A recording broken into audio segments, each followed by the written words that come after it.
আপনার মাসিক ইনকাম 20,000 হোক বা 30,000 হোক কিংবা 50,000 টাকা, ঠিকভাবে বাজেট করতে পারলে সংসার চালানোর পাশাপাশি সঞ্চয় করাও সম্ভব। অনেকেই মনে করে যে আয় কম, তাহলে টাকা জমানো সম্ভব না। কিন্তু আসল কথাটা হলো কম টাকায় কিন্তু আয় করছেন, তার চেয়ে গুরুত্বপূর্ণ হয়েছে সেই টাকা কীভাবে ভাগ করে আপনি খরচ করছেন। আজকের ভিডিওতে কিন্তু আমি আপনাদের সেই কথাগুলোই শেয়ার করব। আমার নিজের কাজকর্মের পাশাপাশি আমি আপনাদের কাছে শেয়ার করব যে প্রয়োজনীয় খরচগুলো সামলে মাসের বাজেট সাজানো যায় এবং সামর্থ্য অনুযায়ী কিছু টাকা সঞ্চয় করা যায়। আপনার 20,000 টাকা ইনকাম হোক, তারপরও আপনি কিন্তু টাকা সঞ্চয় করতে পারবেন। আপনি 30,000 টাকা ইনকাম করলেও মোটা অঙ্কের একটা টাকা সঞ্চয় করতে পারবেন এবং অল্প মেয়াদি বা দীর্ঘমেয়াদী কীভাবে করলে আপনি সবচেয়ে বেশি লাভবান হবেন সেই কথাগুলো কিন্তু আলোচনা করব। আর যদি 50,000 টাকা ইনকাম হয়, তাহলে আপনি কতটা ভালোভাবে জীবনযাপন করতে পারেন বর্তমানে এবং ভবিষ্যতেও অনেক সুন্দর একটা জীবন আপনি সাজাতে পারেন সেই বিষয়টা আলোচনা করব। তো আমার আপুমনি ভাইয়েরা, আঙ্কেল আন্টিরা যারা ভিডিওটা দেখছেন, যদি একটা লাইক দেন আমার বেশ ভালো লাগবে। লাইকটা দিয়ে শুরু করলে ভিডিওটা দেখা আমি উৎসাহ পাবো। তো যাই হোক, একটা কথাই বলি আপুমনি ভাইয়েরা, কারণ আমার ভিডিওটা আপুরা দেখেন, ভাইয়েরা দেখেন, আঙ্কেল আন্টিরাও দেখেন। কারণ আমার এখানে অ্যানালাইসিসে থাকে যে একদম ছোট থেকে বড় সবাই ভিডিওটা দেখে। তো সবার উদ্দেশ্যেই বলছি, দেখুন আমার আয় কম তাতে কিন্তু সমস্যা নাই। সংসার শুধু বেশি টাকা দিয়ে কিন্তু চলে না, চলে হিসাব, ধৈর্য আর বুদ্ধি দিয়ে। তাহলে আমরা কেন এত হতাশ হব? আমরা শুধু পরিকল্পনা করি, বাজেট পরিকল্পনা করি, তাহলে দেখবেন যে সব কিছু ঠিক হয়ে গেছে। হ্যাঁ, এখানে আরেকটা কথা আপুরা ভাইয়েরা, সেটা হয়েছে সব পরিবারের পরিস্থিতি কিন্তু একরকম না। কারো বাসা আছে, নিজস্ব বাসা, কারো কিন্তু বাসা নেই, কারো বাচ্চাদের পড়াশোনার খরচ অনেক বেশি, কারো বা কম, কারো বাচ্চারা এখনও স্কুলে যায় না, কারো চিকিৎসার খরচ আছে, আবার কারো পরিবারের সদস্য অনেক বেশি থাকে, সদস্য কারো কম থাকে। এজন্য আজকের বাজেটটা যে দেখাবো আমি আপনাদের, সেই বাজেটটা কিন্তু একদম নিজের সাথে মিলাবেন এবং আপনি কল্পনা করবেন যে এটা একটা ধারণা।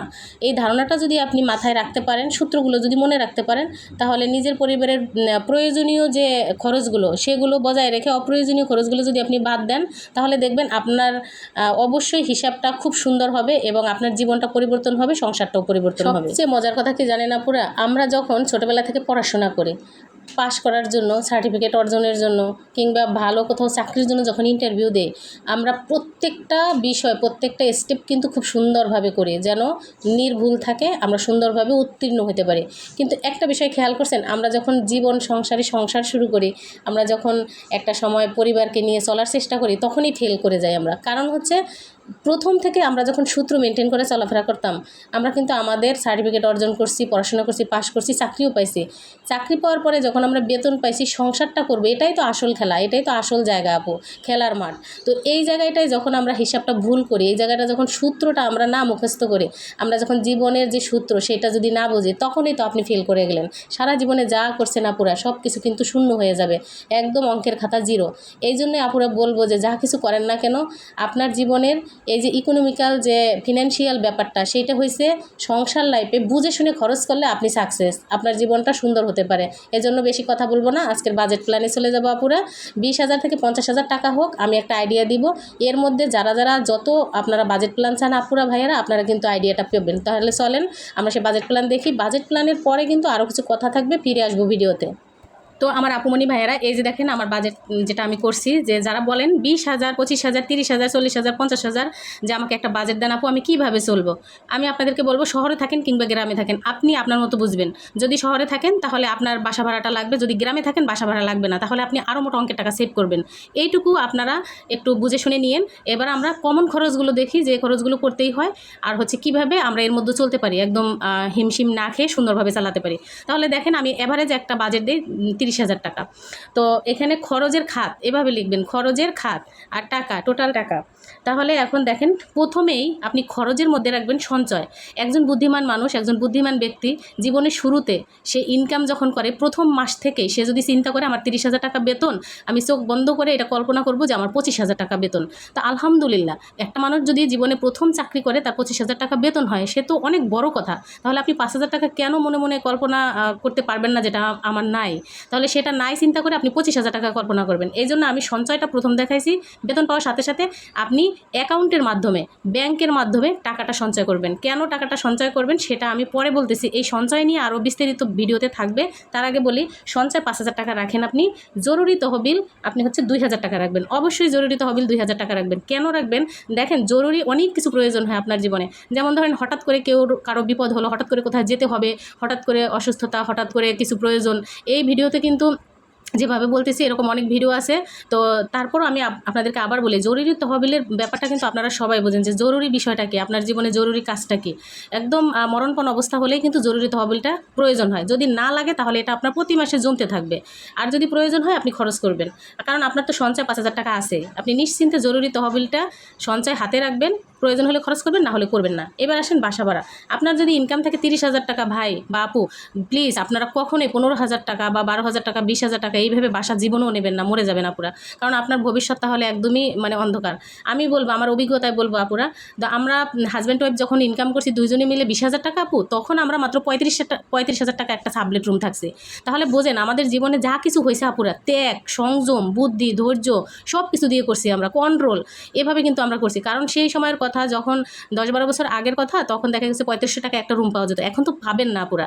সেই জন্য আমি বলছি বাসা ভাড়া 5,000 টাকা রাখবেন। হ্যাঁ, হতে পারে টিন সেট, হতে পারে ওয়াল করা, নিচতলা, হতে পারে একটু নিম্ন জায়গা, হোক না পুরা। আপনার চরিত্র যদি ঠিক থাকে, আপনি যদি সুন্দরভাবে এনভায়রনমেন্টটা করতে পারেন, বা আপনি যদি সুন্দরভাবে চলেন, আমার বিশ্বাস সব কিছু সব জায়গায় মানিয়ে নেওয়া যায় পুরা। তো বাসা ভাড়া আপনার 5,000 টাকা, বিদ্যুৎ এবং গ্যাস 2,000 টাকা। এখন গ্যাস যদি সরকারি হয় তাহলে তো 1,000 টাকা হয়ে যাবে, আর 1,000 টাকা বিদ্যুৎ বিল। কিন্তু যেখানে গ্যাস আপনার সরকারি নেই, তাদের জন্য পরামর্শ, অবশ্যই আপনারা এখানে গ্যাস সিলিন্ডার ব্যবহার করবেন না।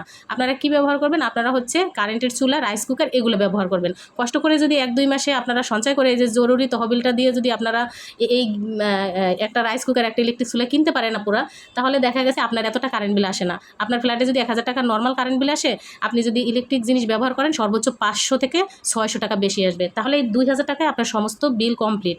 এবার আসেন মোবাইল এবং ইন্টারনেট। 700 টাকা, এখানে 7 কিন্তু এটা 700 টাকা।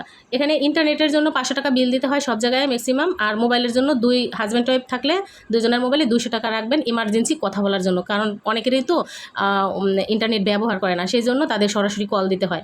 তো এই জন্য 700 টাকা রাখবেন।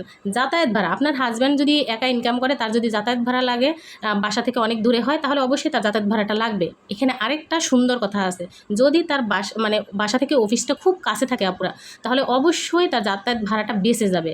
কারণ এইটা একটা প্লাস পয়েন্ট। দেখেন, এই জন্য যারা অল্প আয়ের মানুষ, বাসা অনেক দূরে না নিয়ে অফিসের কাছাকাছি বাসা নিতে হবে, তাহলে আপনি বেঁচে যাবেন। এখানে মোটা অঙ্কের টাকা কিন্তু আপনার রয়ে যাবে। এবার হাত খরচ, আপনার স্বামীর হাত খরচ, এটা তার জন্য 1,000 টাকা। খুবই কষ্ট হয় 1,000 টাকায়। তো যদি এইখান থেকে আপনার এই যাতায়াত ভাড়াটা থেকে যদি আপনি একটু কন্ট্রোল করতে পারেন বা একটু কাছাকাছি হতে পারেন, তাহলে তার এখানে আরেকটু সে ফ্রি হতে পারে। কারণ দিন শেষে, মাস শেষে একজন স্বামী, প্রকৃত আদর্শ স্বামী, সে কিন্তু তার স্ত্রীর জন্য, বাচ্চাদের জন্য, সংসারে বাবা মার জন্য, যার জন্য দরকার হয়, এই হাত খরচ থেকে সেই টাকাটা খরচ করে, নিজের জন্য করে না। আর যাদের একটু ভুলভাল নেশা আছে, তারা তো কোনো কথাই নেই, তাদের জন্য এই বাজেট প্ল্যান কোনোটাই কোনো কাজে আসবে না আপুরা। আমি শুধু তাদের জন্য বাজেট প্ল্যানটা দিতেছি যারা একদমই আদর্শ স্বামী, আদর্শ স্ত্রী, এবং যারা সংসার অল্প আয়ে সুন্দরভাবে গুছাতে চায়, যারা পরিকল্পনা করে বাঁচতে চায়, ভবিষ্যৎটা সাজাতে চায়, তাদের জন্য। তো যাই হোক আপুরা, হাত খরচটা গেল। এবার হয়েছে খাবার খরচ। এইটাই স্টার দিছি। কেন স্টার দিছি জানেন? এইটা হয়েছে সবচেয়ে বেশি বড় খরচ। এইখানে যদি আপনার 4 জনের ফ্যামিলি হয়, সেজন্য আমি 10,000 টাকা রাখছি। যদি আপনার 5 জনের ফ্যামিলি হয়, 11,000 টাকা হয়ে যাবে। এভাবে বাড়তে থাকবে, ঠিক আছে? তো আপনার যদি ছোট বাচ্চা হয়, তাহলে খরচটা আরেকটু কমে যাবে। তো এই কারণে আমি এভারেজে 10,000 টাকা রাখছি। 10,000 টাকা কী পারপাস রাখছি একটু মুখে বলি আপুরা, লেখার এত সময় নেই, সেটা বলি। ধরেন মুদি বাজার রাখবেন আপনারা হচ্ছে 4,000 টাকা, চাল সহ একদম সমস্ত ডাল, তেল, পেঁয়াজ, মরিচ, জাস্ট এভরিথিং, মশলা সব কিছু সহ 4,000 টাকা। এখানে আর হচ্ছে আপনারা মাছ মাংস রাখবেন 3,000 টাকা, 7,000 টাকা হয়ে গেল। এরপর বাকি যে টাকা থাকে 3,000 টাকা, ওটা দিয়ে আপনার সবজি, তারপর দুধ, ডিম, এগুলো কিনবেন। এজন্য 10,000 টাকা বাজেট রাখবেন, ঠিক আছে?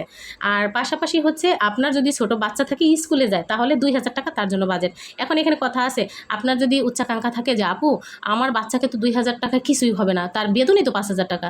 আরে ভাই, আমার এখানে বাজেট কত? 30,000 টাকা। আমার স্বামী ইনকাম করে কত? 30,000 টাকা, 25,000 টাকা, 40,000 টাকা, তাহলে আমি আমার বাচ্চাকে কেন সেখানে 5,000 টাকার বেতনের স্কুলে দেবো? এখনও বাংলাদেশে অনেক ভালো ভালো স্কুল আছে যেখানে কিনা গভর্নমেন্ট স্কুল বলি আমরা, বা সরকার অনুমোদিত যে স্কুলগুলো থাকে, যে আধা সরকারি সরকারি যে স্কুলগুলো, এখানে একদমই ফ্রিতে বাচ্চাদেরকে পড়ানো যায়। 200, 400, 500 টাকা বেতন হলে বাচ্চাদেরকে একদম এসএসসি কমপ্লিট করানো যায় 500 টাকা বেতনে। তো আর সেই স্কুলের পরে আপনারা বলবেন যে এখন তো ভালোভাবে পড়াইতে গেলে প্রাইভেট লাগে, টিউশন লাগে। এটারও একটা সুন্দর ব্যাখ্যা আছে আপুরা।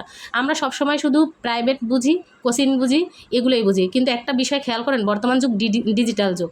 আমরা যদি ঘরে বসে, আপনার হাতে একটা স্মার্ট মোবাইল আছে, আপনি যেহেতু আমার ভিডিও দেখতেছেন, বা একটা ল্যাপটপ যদি থাকে, বা একটা টিভি যদি থাকে, অবশ্যই টিভি আছে ঘরে ঘরে, তো আপনি কি করতে পারেন, অনলাইনে কোর্স কিনতে পারেন। অনেক সুন্দর সুন্দর চ্যানেল আছে অনলাইনে, অনেক সুন্দর সুন্দর টিচাররা আছে যারা একদম ধারাবাহিকভাবে যে ক্লাস চান, আপনি যে শ্রেণীরই আপনি যত ক্লাস চান, যত বই আছে, সব কিছুরই সুন্দর সুন্দর ক্লাস করা আছে, যেটা কিনা বাস্তবতায় টিচাররা এত সুন্দর করে বুঝিয়ে বলে না।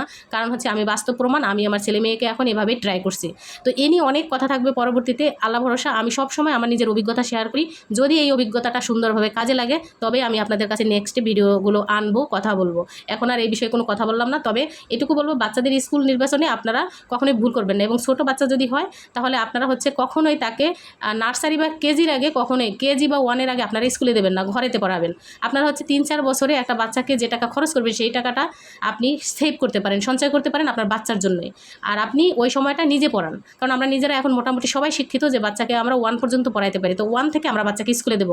আমি আমার বাচ্চাদেরকে দিছি এবং আলহামদুলিল্লাহ ওরা খুব ভালোভাবে পড়াশোনা করতে পারতেছে, আলহামদুলিল্লাহ। তো এইবার হচ্ছে বাচ্চাদের স্কুলের খরচটা বললাম, মহিলাদের ব্যক্তিগত খরচ। আর দেখেন এখানে একজন মহিলা দিন শেষে কতটা স্যাক্রিফাইস করে, সব কিছু তার নিজের হাতে সামলায়, সে নিজের হাতে কষ্ট করে, তারপর তার জন্য কোনো খরচই নেই। কিন্তু আমি খুব টেনে টুনে কষ্ট করে এখানে 300 টাকা রাখছি। একটা মহিলার ব্যক্তিগত খরচ কী থাকতে পারে? প্লিজ ভাইয়ারা, আপনারা যারা একজন মানুষ যদি ভিডিওটা দেখেন, বোঝার চেষ্টা করবেন মহিলাদের ব্যক্তিগত খরচটা কী, উপলব্ধি করেন। আমি সরাসরি বলি, আমি যেহেতু মেডিকেল পার্সন সেজন্য আমি সরাসরি বলি যে একজন মহিলার ব্যক্তিগত খরচ হচ্ছে প্রথমত তার মিনিস্ট্রেশন, তার পিরিয়ড। সে যদি একজন টিনেজ থেকে শুরু করে একদম মধ্যবয়সী হয়, তার অবশ্যই মাসিক হবে, সেই কারণে তার প্যাড লাগে। আর আপনি যদি প্যাডের অভাবে তাকে কষ্ট দেন তাহলে তার ভবিষ্যতে জরায়ু ক্যান্সার হতে পারে। সেজন্য আমি বলবো এই ধরনের অনেক সিক্রেট ব্যাপার আছে। মহিলাদের হাতে কিছু টাকা দেন, পারলে মহিলাদের 500 টাকা দেন প্রতি মাসে, 1000 টাকা দেন। সে কিন্তু অন্যভাবে খরচ করবে না, সে কিন্তু জমিয়ে এত কষ্টের মধ্যে সে বাবার বাড়ি দিবে না। সে কি করবে, প্রয়োজনে আপনার সংসারে খরচ করবে, জমাবে, আপনার অসুবিধার সময় টাকাটা দেবে। তো যাই হোক ভাইয়েরা আপুরা, অনেক কথা বললাম। আর মোট খরচ হয়েছে 30,000 টাকা। তাহলে এখন এখানে আরেকটা ব্যাপার আছে, দেখেন সঞ্চয়ের ব্যাপারটা আমি বলছি না, যে সঞ্চয়, হ্যাঁ এখানে দীর্ঘমেয়াদী এবং অল্প মেয়াদী হতে পারে। যেমন ধরেন আপনি এই সঞ্চয়টা যদি সরাসরি ব্যাংকে জমান, সেভিংস করেন, তাহলে আপনি প্রতি মাসে যা জমাইতেছেন এভাবে। কিন্তু আপনি যদি সঞ্চয়টা ডিপিএসের মাধ্যমে জমান, যে 3 বছর, 5 বছর, 10 বছর, 5,000 টাকা 10 বছর রাখলে আপনি 10 লাখ টাকার মালিক হতে পারেন, ঠিক আছে? তো এটা হয়েছে ডিপিএসের ব্যাপার। ডিপিএস নিয়ে অনেক মতবিরোধ আছে, কিন্তু ভাই আমরা ডিপিএস করে লাইফে অনেক কিছু করছি আলহামদুলিল্লাহ। তো আমাদের মতো ক্ষুদ্র আয়ের মানুষরা যারা কিনা আঙ্গুল ফুলে কলা গাছ হই না, অথবা আমাদের দেখা গেছে ঘুষ, তারপর দুর্নীতির টাকা নাই, আমাদের ভাই ডিপিএস করলে সমস্যা কি, তাই না? তো আমার কাছে মনে হয় যে সব বিষয়ে আমরা সব কিছু মেনটেন রাখতে পারি না, যে কারণে আমি ডিপিএস করে আমার সংসারটাকে চালাইছি এবং এখনও করতেছি, ভবিষ্যতেও আল্লাহ যদি বাঁচিয়ে রাখে চলতে থাকবে। তো আপুরা যারা ডিপিএস পছন্দ করবেন না তারা ব্যাংকে জমাবেন, পোস্ট অফিসে জমাবেন, এটাই পরামর্শ। তো এই ছিল বাজেট। এখন এইখানে কথা আছে, এটা 30,000 টাকার বাজেট দেখালাম। যদি আপনার বেতন হয় 40,000 বা 50,000 বা তারও বেশি, ঠিক আছে, আপনি তাহলে সঞ্চয়টা বাড়াই দেন ভাই। আর বাকি হয়েছে আপনার বাচ্চার, আপনার যদি অনেক মনের খোরাক থাকে, বাচ্চাকে আরও ভালো জায়গায় দেবো, দেন এটা করেন, ঠিক আছে? আর প্রত্যেকটা জায়গায় আপনি আরেকটু ঢিলা করতে পারেন, কিন্তু আপনি সঞ্চয়টা অনেক বেশি বাড়াই দেবেন। যেখানে 30,000 টাকা 5,000 টাকা সঞ্চয় দেখাইছি, 2,000 টাকা হয়েছে আমি জরুরি তহবিল দেখাইছি, এই 7,000 টাকা, ঠিক আছে? সেখানে আপনার যদি 40,000 50,000 টাকা ইনকাম থাকে, আপনি এখানে এটাকে 15, কমপক্ষে 15 করে ফেলবেন। এভাবে যদি না করেন তাহলে ভবিষ্যতে আপনার কিছুই হবে না। কারণ এখন বাচ্চাদের স্কুলের খরচ কম, এখন সব কিছুই একটু সীমিত আছে। যখন বড় হবে বাচ্চারা তখন কিন্তু অনেক খরচ বাড়বে, সব কিছু বাড়বে, ভবিষ্যতে দ্রব্যমূল্যের দামও বাড়তেছে। আর খেয়ে পরে যদি সমান সমান থাকি তাহলে আমার মনে হয় যারা শহরে আছি, শহরে থাকার কোনো মূল্যই নেই। তাহলে আমরা গ্রামে গিয়ে বসবাস করলে অন্তত শান্তিতে খোলামেলা জীবনযাপন করা যাবে আপুরা ভাইয়েরা। যদি কারো গ্রামে বসবাস করার ইচ্ছা থাকে তাহলে প্রিপারেশন নেবেন আগে থেকেই, ওখানে আপনারা নিজেদের সব কিছু ঠিকঠাক করবেন, শেষ বয়সে আলহামদুলিল্লাহ শান্তিতে বসবাস করতে পারবেন। তো এই ছিল আপুরা ভিডিও তারপরে চলেন আমরা এখন আমার কাজকর্মের মাধ্যমে অনেক কথা শেয়ার করি। তো আপুরা আপনারা চাইলে এভাবে স্ক্রিনশট দিয়ে রাখতে পারেন, পুরো খরচটা এক নজরে দেখাই দিলাম। তো এবার চলুন আরও বিস্তারিত আলোচনা করি। তো আমার আপুমনিরা দেখা গেছে এখন বর্তমান দ্রব্যমূল্য তো অনেক বেশি, অনেকেই বলবেন 5,000 টাকায় বাসা ভাড়া হয় না, এই কথাটাই বেশি আসবে আমি জানি। তো আপুরা 5,000 টাকায় যদি না হয় আপনি ওখানে আরেকটু 1-2 হাজার টাকা বাড়ান, অন্য খরচ থেকে আপনাকে কমাতে হবে। কিন্তু বুঝতে হবে যে আপনার ইনকাম কত, খরচ কত করলে আপনি মোটামুটি বাঁচতে পারবেন এবং সঞ্চয়টা একটু রাখতে পারবেন। তো সেই জন্য আমি বলবো, যদি কারো মনে হয় যে না আমি টিন সেট থাকতে পারি না বা ওয়াল সেট থাকতে পারি না, কোথাও থাকতে পারি না, ফ্ল্যাট ছাড়া থাকতে পারি না, তাহলে আপনার সঞ্চয়টা কমে যাবে। 5,000 টাকা করতে পারবেন না, সেখানে আপনার হয়তো বা 2,000 বা 3,000 টাকা থাকবে, আরও 2,000 টাকা কমে যাবে। তো যাই হোক আপুরা, এভাবে কিন্তু ধৈর্য ধরে সুন্দর করে প্ল্যান করে আপনি কিন্তু আপনার সংসারটাকে সাজাতে পারেন। মনকে শক্ত করে সুন্দর ধৈর্য ধরে পরিকল্পনা করে তাহলে কিন্তু আপনি চালাতে পারেন। তো আপুরা আমার এই ছিল আজকের বাজেট, যে 20,000 থেকে 50,000 টাকা হলো কিভাবে আপনারা সুন্দর করে সংসার চালাবেন এবং টিকে থাকবেন। তো এখানে অনেক আপুরাই প্রশ্ন করেন যে আপু একটা কমেন্টস ছোট্ট করে পড়ি, বেশি সময় নেই ভিডিওর, তাও একটা কমেন্টস। তো রিয়েলমি আইডি থেকে বলছে যে আপু আমি সঞ্চয় করতে চাই কিন্তু করতে পারি না, কি করব একটু বলে দেন, কিভাবে সঞ্চয় করতে পারবো বলে দেন। তো যেসব আপুমনি ভাইয়েরা বারবার বলেন যে আপু আমি সঞ্চয় করতে চাই পারি না, তাদের জন্য মাস্ট বি অবশ্যই ব্যাংকের মাধ্যমে আপনারা অ্যাকাউন্টের মাধ্যমে টাকা জমাবেন। সেটা ডিপিএস হোক, মানে বেসিক সঞ্চয় হোক, অথবা আপনি পোস্ট অফিসে রাখেন, ব্যাংকিং মাধ্যমে আপনাকে টাকা জমাতে হবে। আপনি যখন মানে মাসের শুরুতেই আপনার ব্যাংকে জমা দেওয়া লাগবে, খান না খান যে আমি কিছু টাকা সঞ্চয় রাখি, এভাবেই মানুষ টাকা জমায়। বুদ্ধিমান মানুষরা সবসময় বেতনের পাওয়ার সাথে সাথে তারা লিঙ্ক করে রাখে, ব্যাংকের সাথে লিঙ্ক থাকে যে আমার টাকা ধরতে হবে না, উঠাতে হবে না, ওখান থেকে কেটে নিয়ে অন্য ব্যাংকে, যে ব্যাংকে আমি টাকা দেবো সেই লিঙ্কে টাকাটা চলে যাবে, আপনার তো যেতে হবে না। তো বুদ্ধিমান মানুষরা সবসময় এই কাজ করে যে বেতন আসছে আপনার অ্যাকাউন্টে, অন্য অ্যাকাউন্টে আপনার সঞ্চয় জমা হয়ে গেছে। তো যারা বলেন যে টাকা জমাতে পারি না তারা অ্যাকাউন্ট করবেন। এবং আপুরা বলেন যে আমার হাজব্যান্ড টাকা দেয় না হাতে, আমি কিভাবে সঞ্চয় করব। আপনি এভাবে সংসারটাকে যদি মেনটেন করতে পারেন, যে টাকাটা সঞ্চয় থাকবে সেই টাকাটা অবশ্যই মাসিক আপনি বাজেট প্ল্যান করে তারপর হচ্ছে বা মাসিক সঞ্চয় প্ল্যান করেন। একটা আপু খুব সুন্দর একটা কমেন্টস করছিল আমি যখন বাড়ির ভিডিও দিই, যে আপু আপনার ভিডিও দেখে আমি এখন সপ্তাহে সঞ্চয় প্ল্যান করছি এবং মাসিক প্ল্যান করছি, 3টে অ্যাকাউন্ট করছি। আলহামদুলিল্লাহ, ওই আপুর জন্য অনেক দোয়া রইলো। প্রত্যেক আপুকে যেন আল্লাহ তাআলা সুন্দর চলার তৌফিক দেন, সেই দোয়া থাকবে। ভিডিওর প্রায় শেষ প্রান্তে চলে আসছে আপুরা, অনেক কথা বললাম, যদি ভুলভ্রান্তি হয় আপুরা অনেক মানে ক্ষমা করে দেবেন আমাকে। যার যার প্ল্যান অনুযায়ী, বাজেট অনুযায়ী, রুচি অনুযায়ী তারপর কিন্তু জীবন ধারণ হয়। আমি শুধুমাত্র আমার অভিজ্ঞতা দিয়ে একটু সাহস দিয়ে আপুদের, এইটাই, আর কিচ্ছু নেই আপুরা। আমার উদ্দেশ্য যে অল্প আয়ের মানুষরা আমরা যেন সুন্দর করে সংসার চালাতে পারি, তাহলে কিন্তু আমার সার্থকতা। তো দেখে অনেক আপুরাই কিন্তু সুন্দর সুন্দর কমেন্টস করেন যে আপু দীর্ঘদিন ধরে আপনার ভিডিও দেখতেছি, তো তাতে করে অনেক উপকার হইতেছে, সঞ্চয় করতে পারতেছি, সংসার চালাইতে পারতেছি, হতাশা কমছে, কিংবা এখন অ্যাকাউন্ট করে টাকা রাখি। আলহামদুলিল্লাহ আপুরা, এটাই চাই আমি, কারণ আমি মরে যাব, আমার কিছু স্মৃতি থাক, আমার কিছু ভালো জিনিস আপনাদের মধ্যে থাকুক, যে কারণে অনেক আপুরাই সুন্দর করে সংসার চালাতে পারবে। তো আপুরা সারাদিন ব্যস্ততার মাঝে দেখেন আজকে সবই ভাজি করা রান্না করছি। এখানে পুঁইশাকের পাকুড়া, তো পটল ভাজি আছে, সাথে বাচ্চাদের জন্য ডিম ভাজি, আর হচ্ছে এখানে মাছের ভর্তা করছি। ভিডিওটা এত ভালো বোঝা যায় না। সবাই ভালো থাকবেন আপুরা, আল্লাহ হাফেজ।